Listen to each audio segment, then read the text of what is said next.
So I'm using gloves. Okay. And I'm going to show you how to prepare lobster using a pair of scissors. And these are special scissors for, see they say KitchenAid on them. So these are for cooking. So I'm going to go right down the middle, the mid-sagittal line of the shell. I'm going to try not to cut my finger. These are big tails too, so we got to get all the way down, all the way to the edge. Bam, got that one. Let's get this bad boy here. This is a better way to do it than using a knife. You just got to have a good grip and be able to cut into it.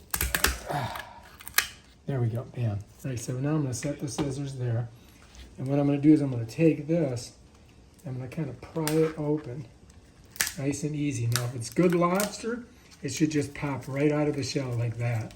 That means that it's super excellent lobster. And I'm going to prepare it on top of the shell so that the presentation is nice.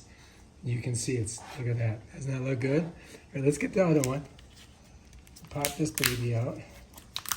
Hopefully we have the same luck with this one, which I think we're going to have. Oh yeah, look at that. Just coming right out, nice. And then we take it.